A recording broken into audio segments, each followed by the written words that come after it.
Let's begin with the foundations. Welcome to another lecture.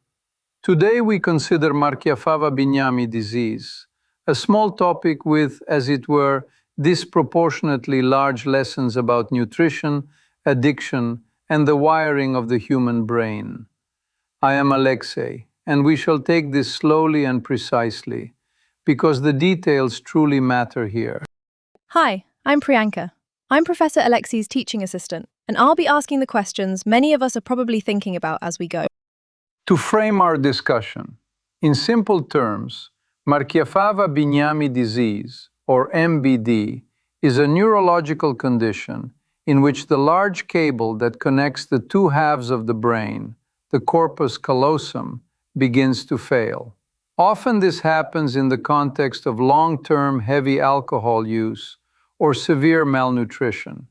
And the result is that messages that should travel smoothly between left and right hemispheres get garbled or do not travel at all.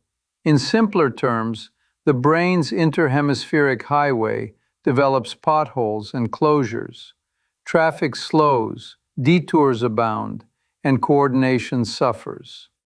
Technically, it is crucial to understand that the pathological triad here is demyelination, necrosis, and subsequent atrophy localized primarily within the corpus callosum. Oligodendrocytes, which maintain myelin, falter under metabolic stress, especially when thiamine is deficient. The genu and splenium are frequent sites. Lesions are typically symmetric, and when severe, involvement extends into adjacent white matter. The clinical sequel is an interhemispheric disconnection syndrome. Patients can show distinctive signs such as limb apraxia, tactile agraphia, unilateral agraphia, or even hemialexia, because information fails to cross the midline as designed. So, why does this matter beyond exams?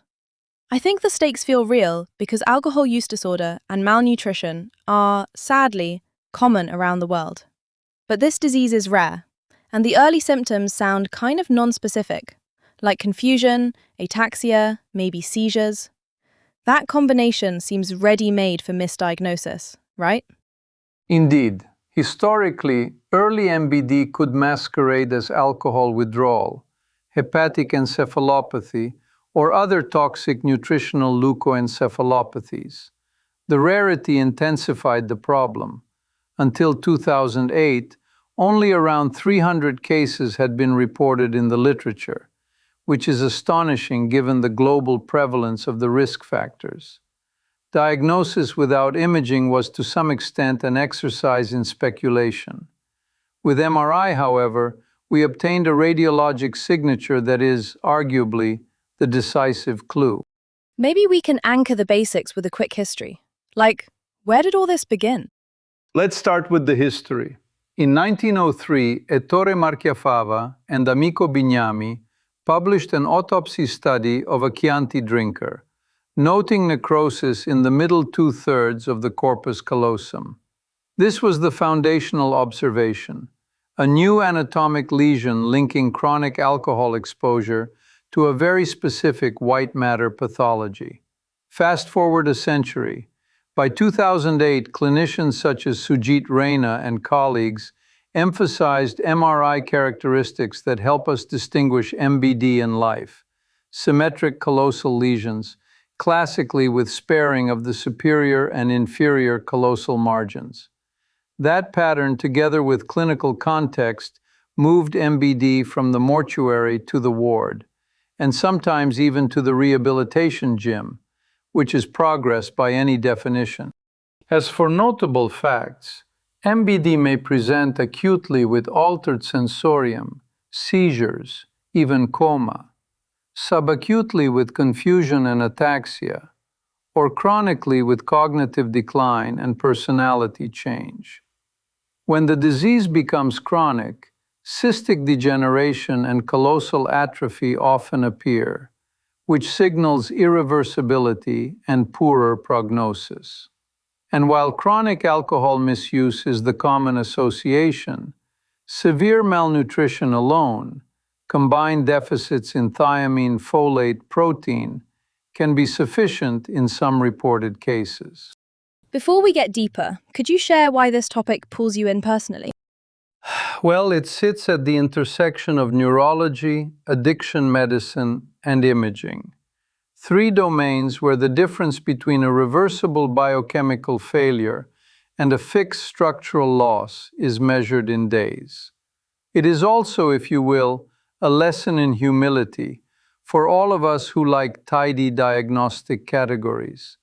The brain does not much care for tidy categories when vitamins run out. This brings us to three big questions that will structure the remainder of our discussion: a historical question, a counterfactual, and a present-day unanswered question. Priyanka, would you like to set up the first? Professor, may I ask the historical one first? Given the 1903 discovery, why was diagnosing MBD so difficult for so long? And what, specifically, changed when MRI arrived? The difficulty was twofold. First, symptoms at onset were nonspecific: confusion, ataxia, seizures. Mutism or coma can map to many toxic metabolic states in patients with heavy alcohol use or malnutrition. Second, until advanced neuroimaging, definitive diagnosis required autopsy. We simply could not see the corpus callosum fail in vivo. MRI transformed this. On T1-weighted images, lesions appear hypointense. On T2 or FLAIR, hyperintense. Classically symmetric within the corpus callosum, often in the genu and splenium, with sparing of the dorsal and ventral margins.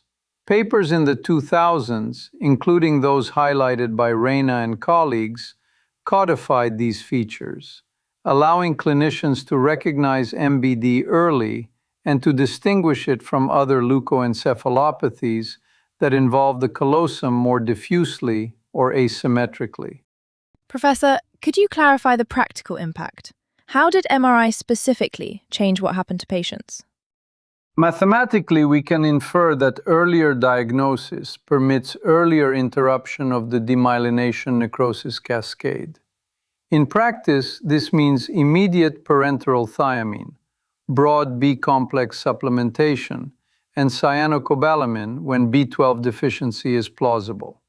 Alcohol cessation and nutritional rehabilitation follow. When instituted before cystic degeneration, outcomes improve. Survival increases and long-term disability decreases.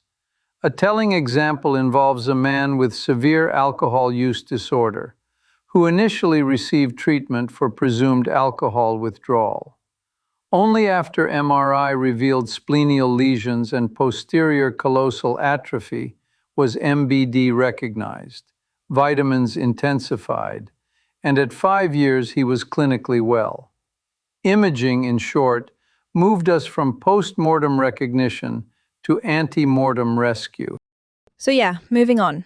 The counterfactual. What if MRI had never really become available? Would MBD still be mainly an autopsy finding?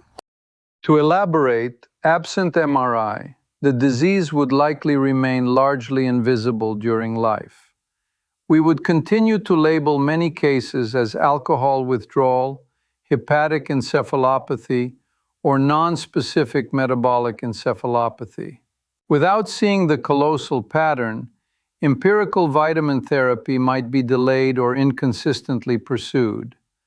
More patients would progress from potentially reversible edema to necrosis and atrophy, and the clinical mix would skew towards stupor and coma, what we now call type A MBD, with its reported 21% mortality and 81% long-term disability.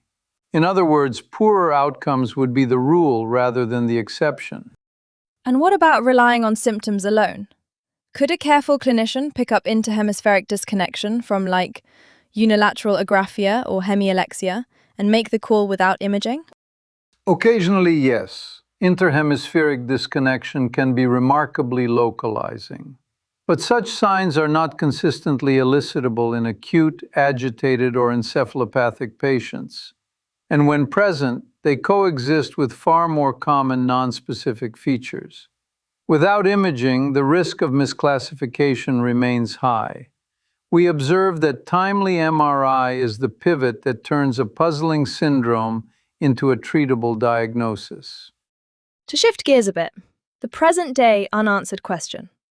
Why do we still not have a standardized treatment protocol? And what makes building one so hard?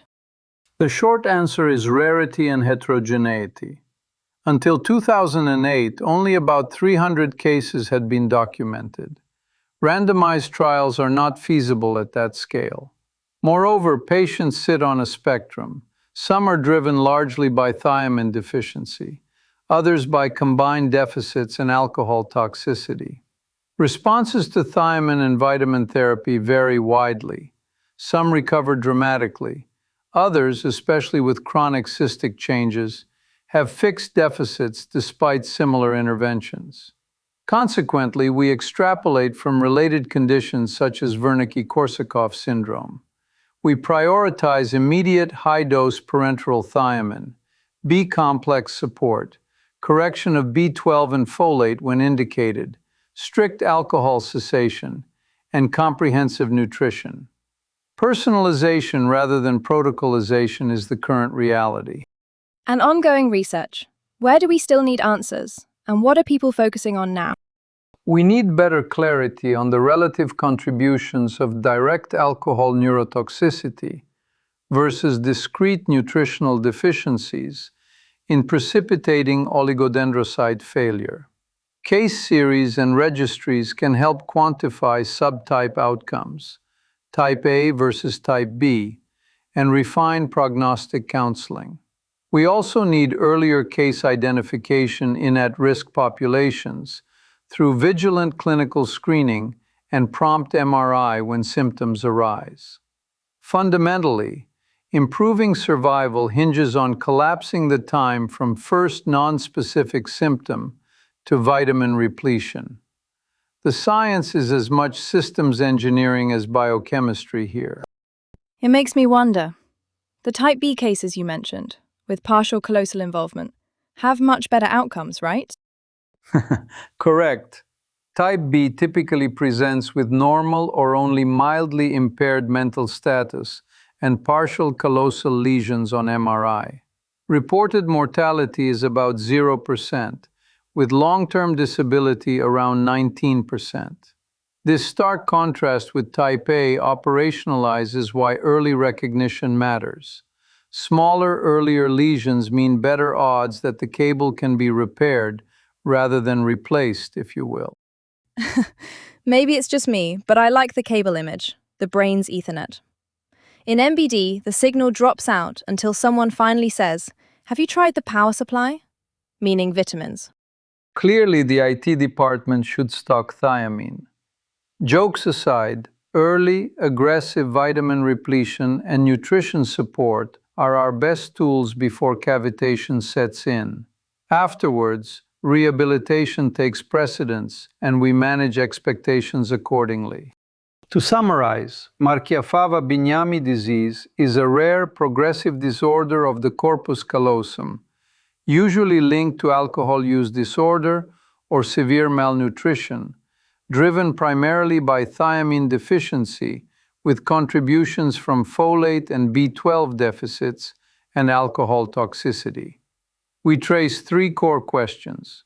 Historically, MBD hid in nonspecific symptoms until MRI revealed a symmetric, margin-sparing callosal pattern. Counterfactually, without MRI, we would still be diagnosing postmortem with worse outcomes. And today, the absence of standardized treatment reflects rarity and heterogeneity, so we prioritize swift vitamins, nutrition, and abstinence while research clarifies mechanisms. If you want to read around the topic, looking at Wernicke-Korsakoff syndrome and related toxic nutritional white matter diseases like central pontine myelinolysis really helps connect the dots. Thank you for listening. This then completes our present analysis. Study well, be kind to your oligodendrocytes, and until next time.